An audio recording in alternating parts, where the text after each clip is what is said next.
Hello, everybody, and welcome to American Grit Live. I am proud to announce that today we have a very special guest with us. It's a little bit more of a serious tone. I don't mind that. I actually kind of like that. This is something that's very near and dear to my heart when I found out about it. As you can see on the TV, we have it. The Dear Calvin Project, the founder and president, Charles Jones, is here with us today. Charles, thank you for joining us. Thanks for having me. No problem. So tell us a little bit about John first. Not this John. The John that you John knew. Davis, yeah. Yes, John Davis. Tell us a little bit about him. John was a sergeant. He was my first mentor when I got into the Marines. I actually met him in Kuwait. Okay. When I got into the fleet after all my training, we had about 3 weeks before we went to Fallujah. Okay. So we flew out to Kuwait City at I think it was Matilda, and then drove up to Fallujah. And I actually met John in Kuwait. He was a very imposing figure. He's a very big guy. Yeah. They said he was what, 6'3"? Yeah, 6'3", Yeah, 6'4". big guy. Yeah, Big guy. Navajo, 100% Navajo Indian. Oh, they have a very proud tradition in the Marine Corps. Do it. Yeah, the code talkers. Oh, that's true. That's right. The code talkers of the from World War II. It was the Navajo Indians that broke. It was the unbreakable code. It was, yes. I'm big on history. Yeah, I read a lot. Hey, that's good. I've got to get back into that. But no, he was a very, very iron fist kind of leader. Mm-hmm. I did not like him when I met him. Did not like him when you met him. I hated him. That's how a lot of great friendships start. They do. I'm like, this guy, like when I first met Rob, I hated him, but now he's like my best friend. Yeah, Rob's not commenting today, but so you met him, iron-fisted leader. Yep. Didn't really get along. What changed? The first time I ever really experienced any kind of change with John was after we came home. It was a 14-month deployment. Okay. He was very business out in Iraq, obviously. Yeah. We ran a lot of convoys, but we were more transport. So all of the the rip runs in and out of country and everything, we facilitated all that. But we went to a bar, shockingly. Okay. After we came off of deployment, then it was a bunch of us, and we were at this bar, and I went up to go grab another beer, and I kind of slid in between a couple of people. There's a bunch of people at the bar, and I bumped a guy by accident. I didn't realize it. I'm sorry, but he didn't hear me. So he shoves me. Oh. And I fly back into another guy who falls over. I get love up this already. A bar fight. Yes. Like, this is how you became best friends with John, as a bar fight? Let's just get into it. Well, That's great. I know, right? I love it. The Marine Corps, raw, ton tapping. So I regain my balance, and I get up, and I see this guy was really, really big. Yeah. And I'm like, damn it, it's time to go to the hospital. And he was about to lunge at me, and then he kind of stood up, and he took a step back. And I was like, what the hell's going on? And I turn around, and I just hear "don't" from behind me, and John and every other guy that I was there with was standing up. They were staring this guy off, and I was like, that was really kind of the first moment I ever felt like I'd actually earned my seat at the table. Yeah. So that was very kind of a cool moment. But that was the first time I really felt like with John that he actually I gained his respect. You really had to work for it. Yeah. You had to earn your stripes. So there's that. You served together in Fallujah, the bar fight. Fast forward to 2013, correct? Yeah. I was at a Blackhawks hockey game. Okay. One of the guys, Dave Wilkinson, called me on my cell phone. And I got the call, but it was in the stadium, so I hit ignore, and I couldn't hear him anyway. He called me right back afterwards, which he didn't do. Yeah. So I went up to the concession area, and I'm like, hey, Wilkes, what's going on? And he's like, have you talked to anybody else today? I'm like, no, what's going on? He's like, I'm sorry to have to tell you this, but John died. And I know what John was. We never used first names. So I'm like, what the hell is John? What are you talking about? And he's like, Sergeant Davis was killed yesterday in Afghanistan. Shit. And I just kind of was on the stairwell because it was the only place I could hear anything. I was standing there. I don't know how long it was. Really, it was a couple minutes. He's like, "Are you there?" And I'm like, "Yeah." I'll talk to you tomorrow. Thanks for calling me. And I sat back down. I didn't say another word for the rest of the night. I don't even remember who played. Yeah. So fast forward to that. From that, his wife asked you to write some letters. About a week and a half, 2 weeks after the funeral, Helena reached out to a bunch of us and asked, hey, would you mind writing a couple letters to Calvin or just something about John so that he can remember? Because they had a son, John. Yes, John and Helena. Yes, right, correct. Helena. Yeah. Helena had a son. His name is Calvin. Their only son. And now Calvin was 4 at the time. He was 4. Yep. And now he was suddenly without a father. Right. And because he was so young, like there was hardly any experiences that he had with John. Yeah. He was on deployments and stuff. Exactly. So so she'd asked us to write and we tried to for a bit. I tried to for a bit. It was too hard for a long time. Yeah, no, it's a difficult thing to everything that you want to say. Yeah, is so jumbled. You don't want to be disrespectful, but you want to be honest. You want to be real. Exactly. You want to be authentic, and you wonder what should this young man, this young boy, know about his father? Is some of the stuff I want to tell him? Yeah, it's important, but is it the appropriate time for him to know? Sure. Yeah, and it's like a 4-year-old. Like, what do you tell a 4-year-old? So you're almost trying to write to the future too. So I put it off, and then I just ended up forgetting about it for a long time. I got kind of caught up in my own stuff, and that's kind of how life is. You end up getting caught up in your own stuff. It's a forever cycle of saying, "Hey, we should hang out," and then not hang out, and then seeing them again, saying, "Hey, we should hang out," and then not doing it. Yes, I've seen that numerous times, but this was important to you. It really was, and it was one of the things I really meant to do. And it was on the anniversary. It was February 23rd, and I was talking about John because I remember see the Facebook thing every year and everything. Yeah. And it just hit me. I hadn't written a letter yet, and I got really messed up about it because I was so certain I was going to do it. So I called Helene up the next morning. I'm like, look, I'm really sorry it's taken this long, but I will get this to you this weekend. I did. It's like 4 pages. Calvin's 8 now. Just a considerable time later. Yeah. And I was writing this, and I mean, it's really important to me. Like when I'm talking to somebody, that they hear exactly what I'm trying to say. Yeah. So I'm writing this, and I'm like, what? How is even the kids still like 8 years old, 9 years old?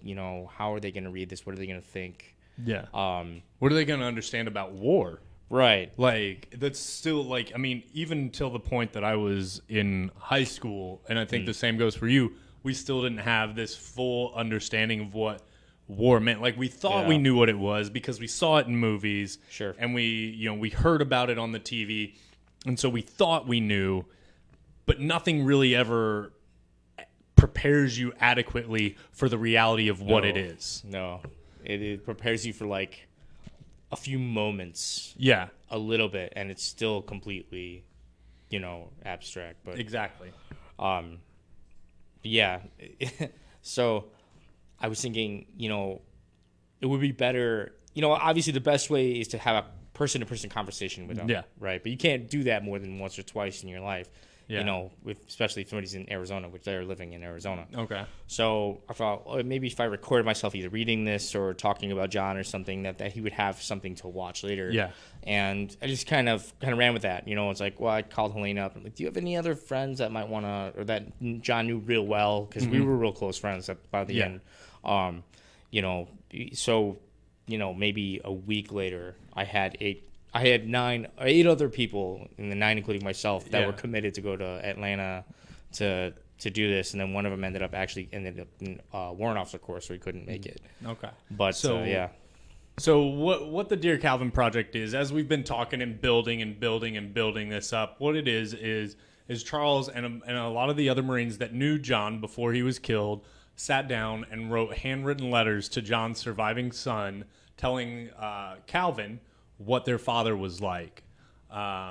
Then they went on to record some of these conversations and some of the things from the letters, just to give him an understanding of who his father was in the entirety, because young men typically they have a very strong connection to their fathers, and they try to emulate. I know I did. I'm certain that you did, Rob. I'm certain that you did as well. All of us have a strong emulate. That's the first sign of masculinity that we gravitate to, Right. and try to emulate is, what do our fathers do? And so not having that for Calvin, that was a large chunk in his coming of age that he was missing, that y'all are attempting to fill. And I think we have a video clip of one of the last pieces of advice that was given to Calvin, and we'd like to play that for you guys now. If you do, please share it out. This is something, like I said, it's very near and dear to my heart. It's a very serious subject. It's something that can really go a long way towards healing some wounds for those that have dealt with losing a loved one in war over these last 17 years now. So Rob, will you please play that video for us? To not let others influence you, to never give up, to never quit, never let anybody talk down to you, never let someone give you limitations.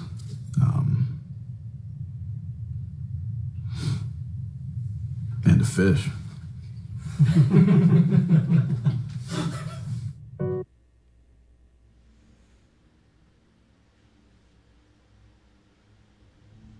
So one of the coolest things that the Dear Calvin Project has affected me with is, I started sitting and thinking when I was writing up the write-up that we have here on screen, what would I want to say to my son? Yeah. If like, I don't have a son, but if I were to ever, like, hopefully one day, right? Or daughter, either or, but what would I say? And it really started to hit me, and that's why this is so near and dear to my heart. Is I want to give my son the same kind of opportunities that I had to see my father grow up, even if I wasn't there. And I think it's really amazing that you guys can sit down and really. I watched the video and I saw all of the interviews and whatnot, and the thing that just blows my mind is that several men from several different backgrounds can come together and be real, be honest about John's attributes, about his flaws, about what made him a great man, about things that, he wishes he could have done. All of that. It was so honest and so real and so authentic. And so many men could come. Sometimes I get worried about the brotherhood of veterans, because there's a lot of things out there regarding, like, look at me and how pitiful my life is. Yeah. It's something that we see, and it's kind of something that only we see. A lot of civilians, it's kind of one of those disconnects where they don't always see that behind the scenes kind of stuff, where we see it as veterans because we know what it looks like. Right. But they just think, oh, well, he's suffering from war, and we're like, well, okay, yes, he is, but this has kind of been something that's a pathological problem, and it represents us in a poor light. But what you're doing is kind of helping not only Calvin, but also you and the other Marines that are around you get some closure. You're getting to say things kind of to John, to Calvin, that maybe you wished you would have said in person when he was still alive. I'll tell you, you know what? The whole basis for this, the idea came from, telling Calvin about his father. That was the first mission. And when I thought about calling these other guys to see, if they wanted to do the same kind of thing, it became very, very obvious very quickly after I started talking to the guys. Like, none of them had really dealt with it, like the loss. And that's in the military, especially in the Marines. Maybe not more than anybody else, but you get this mentality, like you suck it up. You move forward. This is what happens, kind of. And that's always you don't really get any time to process it. And I don't know, maybe it's different for me than everybody else, but you know, like there was a lot of like pain there when I mean, John was a very close friend of mine. He was a very important person to me too. He seems like a one of those kind of fundamental guys that holds the whole unit together. Absolutely, yeah. Yeah, 100%. like just from the conversations, we've been talking about him a little bit before the show and even during the show, but he seems like the focal point of what brought all those men together and made y'all brothers, made y'all a family. And you know, the funny thing too is like if you watch the video, you'll see us talking about him and stuff like that. I didn't meet any one of those guys I'd never met before except for one. Until that day. Because y'all were all NCOs and staff NCOs, so y'all had a pretty long Marine Corps career. People would come in and out of your lives with the different units that you were in. And so he got the opportunity while he was alive to affect and touch a lot of different lives the same way that he affected and touched your life, correct? Yeah. And so the fact, like I said, that all those guys came together like that and they all had such good things to say about John, right, as well as such honest things to say about John, was really humbling and really awe-inspiring.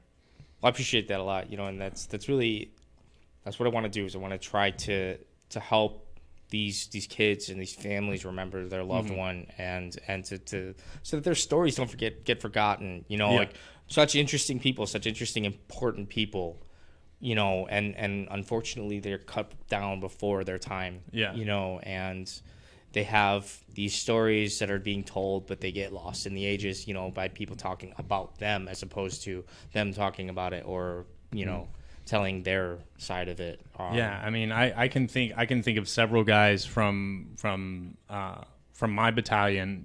We had Major Rick Gannon, who was killed in the Huseba deployment before my deployment to Ramadi. That was the deployment before mine. Then we had a close friend of mine, Samuel Tapia, who was killed in action with us, who had daughters at the time, and it just, when you think of what you guys are doing, it really humbles you as a man. It really humbles you as just a human to be able to get down to brass tacks and talk to a child like you're talking to a man that's seen war. And the other thing too is that this video is given to them. All the whole interviews are given to the family. So they can watch them anytime they want, and it's going to mean something different when they're 18, when they're 8, when they're 38. They watch it 1,000 times if they want to.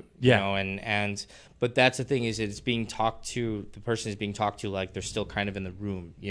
Like you're still all sitting around that smoke pit. Yeah, exactly, that smoke pit feel, and that's what I love about this is and we talked about this when we first kind of did the write-up, and luckily I did a good job on the write-up, not to toot my own horn because it's not about me, but the thing is it is about the stories. Like, stories make up the fabric of our lives. Yes, I do. Events. I don't. It's great to get a Christmas present and whatnot, but you know what I'll never forget? I'll never forget the fact that I was sitting outside in a smoke pit that we had built by ourselves, when we got mortared, and it was supposedly a gas attack, and they never said gas, but we were all just, I'll never forget that. Yeah. As long as I live, and I'll never forget the fact that I was with brothers. Yep. And you know what? And it was scary, and it was hilarious at the same time.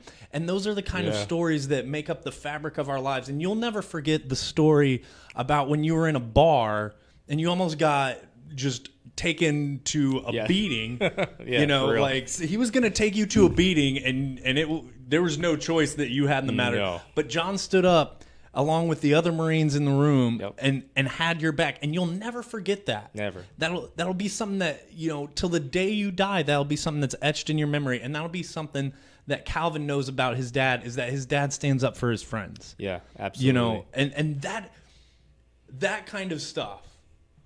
When people talk about PTSD, when people talk about, the things, I'm inclined to believe and agree with General, now Secretary of Defense James Mattis, that there's also such thing as post-traumatic stress development.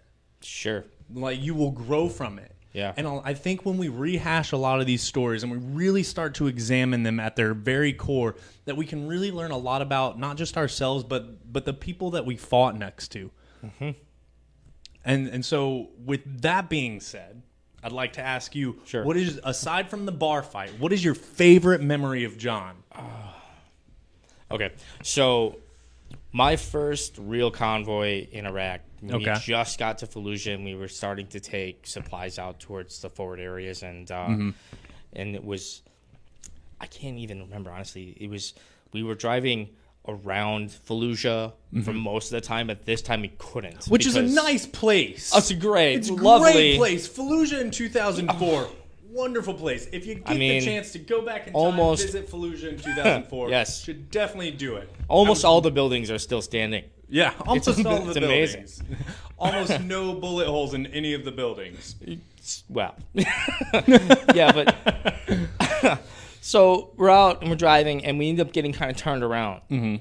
And the first time I ever driven out in this kind of environment, you know, and fresh boot, you know, and no idea what the hell I was doing. And I literally flipped a trailer upside down trying to back up, jackknifing, and Sergeant Davis came running at me. Jones, I mean, you know, just every expletive possible. You can say expletives on the show, just don't like, you motherfucking asshole piece of shit, boom, motherfucker. And I'm always like, oh my God, like, I'm terrified. And he's like, get out of the way, and he just drives, and I don't know how the hell he did it. He was like 2 seconds. He had the trailer back up where it needed to be. It wasn't damaged or anything. He's like, oh, get in there and I'll talk to you when we get back. And I'm like, I mean, this is one of those moments, you know, like, I was so scared, but then he fixed it. Yeah. Like, instantly. It was like, done. Your senior Marines, the senior Marines always, like, when you were a junior Marine, when you were a boot, your senior Marines, they seemed almost godlike, right? Like, they seemed almost godlike. It's like they have the answer to everything. Oh, my God. I should ask them the lottery numbers. They'll certainly know them. Right, yeah. So, how does he know what I'm doing? Yeah, how does he know exactly how? Oh, my God. That's such a cool thing that, you know, I had leaders like that, too, who, you know, and they just had a way of knowing exactly how you would screw it up. Yeah. And then you come to find out that the reason they knew exactly how you'd screw it up is because they screwed it up that exact same way before. Yeah, you never really understand that until you meet somebody that knew him back then. Yeah. And they tell you, hey, remember when you did this? And like, then you get a boot that's exactly like you. And then you're like, oh, shit, was I dumb? Right. Man, I was an idiot. You're like, man, what a shitbag. Like, what a shitbag? And then you go and look in the mirror and remember like, it's you. You're the shitbag. Yeah. Son of a bitch. Yeah, that happens.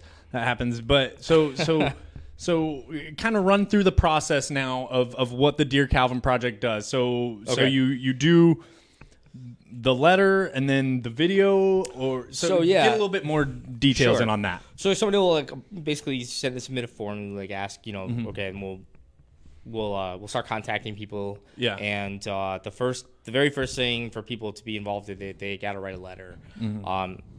You know, just type it out on the computer, you can send it in. Okay. And that will, all the letters are not touched or not changed in any way. They're just put right into the kind of the box that we give later on. Yeah. So get that, and then we schedule with them to see, you know, how many people we can get, like 7, 8, you know, it's a good amount of people to talk about, you know, this on camera, as long as they're willing to be honest and, you know, to kind of unfiltered. Yeah. So we get them together, and then we just do the shoot with the day. We did that video shoot in one day, which was crazy. We did all individual interviews, and we had some conversation time there as well, and just talking about, you know, John and all our memories and stuff. And after that, we actually have Herbert Pen Company's another vet-owned company, and they're doing like pens for the individual, you know, families that are custom made. So there'll be the pen, you know, because historically we do writing. Yeah, there's some noise in the background, isn't there? There's a little bit. I feel like we'll just. I think if we own it, rather than try to ignore it, like they're gonna say something. Like if they can hear it on the feed, like they'll be like, "Hey, is there something going on in the background?" And then we pretend like nothing is there. They're gonna call us on it. Yes, somebody's fixing a door or something with a very loud drill, but that's okay. I'm just waiting for like the drill bit to come. No, it's right over next there. To my head. It's way back. It's way back over there. You're good. So keep going.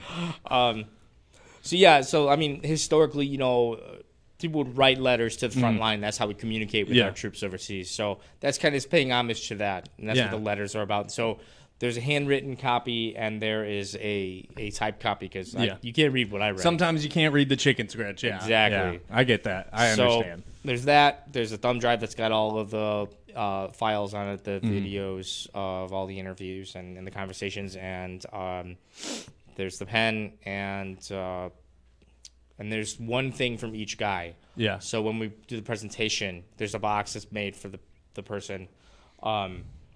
There is an individual will put like kind of like a token in. It's like some people put their coins from their units in. Yeah. I put my chevrons and my combat action ribbon in. Okay. Just something meaningful that kind of something like you would leave at the gravesite. Exactly. See, that's what I've done is I've always like it's weird. I was an 0351. Okay. And so the funny joke is that I was promoted to corporal on my EAS date. Okay. Right? So like at 0000 I was corporal, and then at 0000 and 1 second I was out of the Marine Corps. Yeah. Right? And so one of the things is my best friend that I joined the Marine Corps with and whatnot, he was killed in 2006, and luckily he's here in San Antonio at Fort Sam, and so I get to visit him quite often. It's nice. I left my corporal chevrons because he was only a lance, but I was so proud of him because he was a goofball. Yeah. But somehow he made it in the recon community. Wow. Like, he was a goofball. Like, I always out-PT'd him. I was always the PT stud, and he was more the brains of the operation, but he made it in the recon community, and I just had so much respect for him that I was like, dude, you deserve these more than I do. Sure. And so I think those mementos are really cool. I think that's really awesome that you allow the son to have that because I mean, I wouldn't know what I know about being a leader, about being a Marine and a man, even to a large extent, without that person in my life. I get that 110%. That's such a for those of you guys that are civilians, one of the things that I hold very dear, and a lot of us hold very dear to our hearts, is leaving things, mementos for our fallen brothers at their headstones. And Charles and the Dear Calvin Project, I think y'all take it one step further with honoring your fallen brothers through giving their children one of those mementos. Right. And do y'all explain the significance behind it to them? Because like a combat action ribbon for infantry types, I know we joke about it, and whatnot. And to us, it means a lot. To other people outside, it doesn't mean a lot. But to us, it's like the varsity letter jacket. Yes, it is. Yeah, it's a big deal if you're a grunt or even because I know we talked about this. You were motor T, so it's even less likely for you guys to get them than it is for us. And the fact that you had it must have meant a great deal. Yeah. And to give that to Calvin as a representation of the honor that you and respect you had for his father is I don't know if y'all can feel how heavy this is, but I'm trying to fight back tears right now because this is amazing. Everybody gets up and they talk about what they're putting in the box. Okay. Some of the guys had like fishing lures because John was a big fisherman. Yeah. They hit on that in the video. And fish. Right, exactly. And the guy starts out talking about how he was never going to fish. Yeah.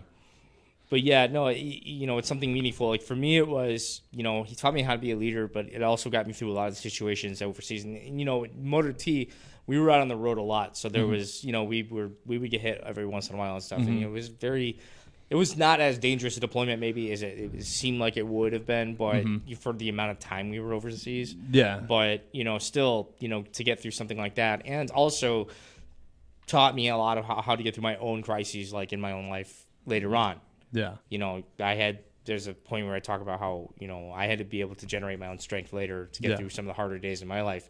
And that's very true. And, when you know that you can get through something as horrible as something like that, you can summon up the strength to kind of continue forging, and moving ahead in the harder days later on. Yeah. So, and one of the things, and we're gonna close with this. One of the things that one of my fondest sayings or quotes about parenthood is that they always want more for their children than what they had. Sure. They want them to be better at everything than they were. And when you lose a father, maybe you think that maybe you're not going to get that kind of pushing because the things you don't know what he's good at. You don't know what he was bad at. You don't know his strengths and his weaknesses. And what y'all have done as his brothers, you have effectively taken up the mantle to provide a picture so that Calvin can grow up to surpass his father in greatness. And I think that's something that not knowing John and not trying to be disrespectful, but I think that's something that John would want, is for Calvin to be even better than him. Any father, I think, would want their son to be better than him. And y'all have given him the tools to do that. And I just, guys, if you are going to look at anything this year to get involved with, if you have a fallen brother that had a child in there without a parent, like, please go to the Dear Calvin Project. You can check out their Facebook. We've put it in the comments several times. The website is the Dear Calvin Project.com. DearCalvinProject.com or the Dear Calvin Project? DearCalvinProject.com. Okay, DearCalvinProject.com. Go in there, find a way to get involved, because the thing is as a warrior to warrior, for all you warriors out there, you're gonna experience so much healing through giving back in this way that it'll blow your mind. It really will. You will come away feeling that sense of accomplishment and that sense of purpose that you felt when you first got off the bus after your first deployment, coming home, having fought for your country. Yeah. You're gonna feel that sense of accomplishment and pride again in blessing the life of a child whose father or mother paid the ultimate sacrifice. So, Charles, thank you very much for joining us today. Thank you so much for having me. Oh, no problem. You're more than welcome to join us anytime on the show. We loved having you. Thank you very much. Guys, check out AmericanGrit.com, Dear Calvin Project. Charles Jones, thank you for joining us, and we'll see you guys Monday, all right? Y'all have a good weekend. Don't run with scissors. Drink plenty of milk.